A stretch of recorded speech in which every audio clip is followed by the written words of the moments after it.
In modern studio recording, there's often a need to edit multiple mic'd instrument tracks at the same time. Until now, this has always been a huge pain, but not anymore with the new group editing feature we have in Cubase 6. Here's an example of a situation where multiple recording tracks come in handy. This is a typical live off-the-floor recording of a high-gain amplifier using two different mics.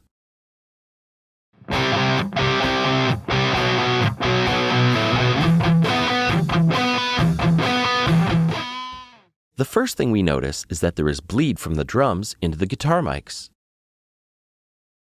While this isn't always avoidable, adding one more track could save the day. Allow me to explain. So now we're set up with our two original amp mics and our newly added DI track. By adding a direct box to the guitar, I'm able to record the preamplified signal of the guitar, with no bleed from the drums. This way, I can choose the guitar amp sound that I want later by using the all-new VST amp rack. This feature is a producer's dream. Being able to make amp and cabinet decisions and more at the mix stage? Come on! We'll cover this fully in Chapter 34.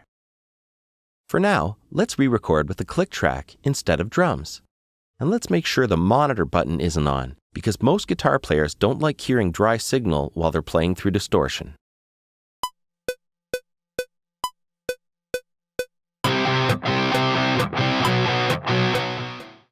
From this point on, what we would usually do is follow a series of steps to organize our tracks together. First, you would create a folder on the project page.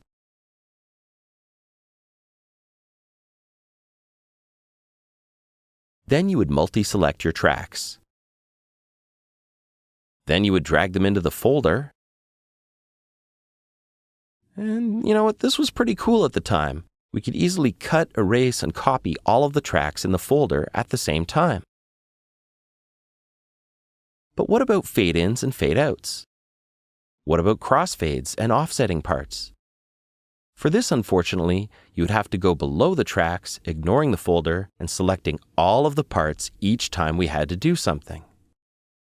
Each time we wanted to resize a part, we had to select all of them. Each time we cut a part, we had to select all of them. And each time we had to erase, copy, move, fade, crossfade, you guessed it, we had to select all of the tracks.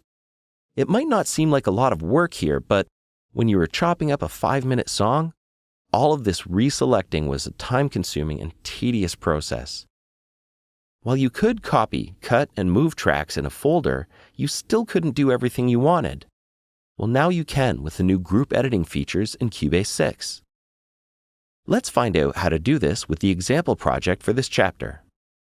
While the new group editing feature is extremely easy to use, there are a couple little details that might throw you for a loop if you're not aware of them. Don't worry, we've got you covered.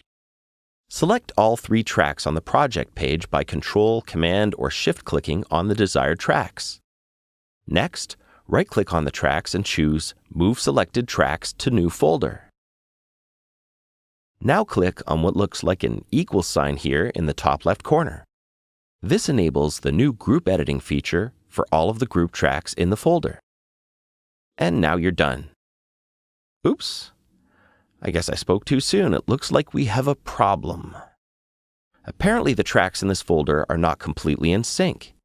And Cubase is warning me before I go ahead and make a mess of things. Remember, this feature is for similar tracks, i.e. multiple mic drum kits, amps, etc., and is not meant to combine different tracks from different sessions. Let's see what went wrong. Well, looking at this, we see a variation or drift in the direct track. But these were recorded at the same time, so it can't be that. Let's keep looking. And there's the culprit. I must have accidentally nudged the file at some point, and it was enough of a difference to make Cubase warn me before I made a bunch of edits that weren't going to work. Thanks, Cubase. We'll nudge this back, and presto, we're ready to go.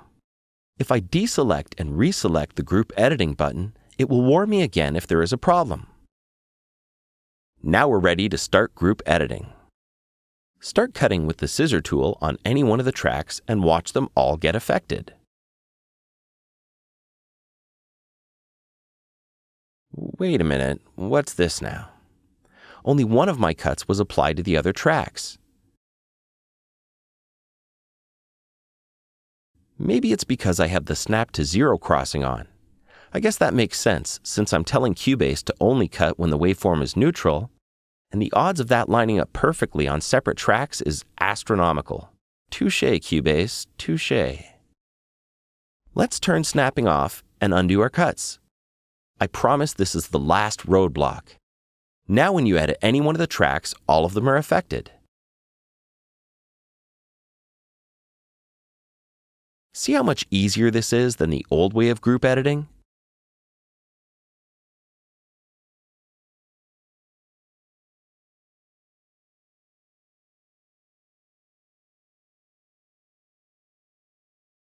Now check this out. When I'm done editing, I can easily select 6 parts with a simple click, hit X on my keyboard, and crossfade the events for a seamless transition between all of the tracks. Moving crossfades is now easy, applying offset is now easy, and of course, fade in and fade out are a breeze. If after editing we're unhappy with the tone that we have, we can mute the amp tracks and unmute our newly edited direct track for processing in the VST amp rack. Or you can combine both if you really want a crazy tone. We'll cover the VST amp rack fully in this level, but for now, let's check out our work.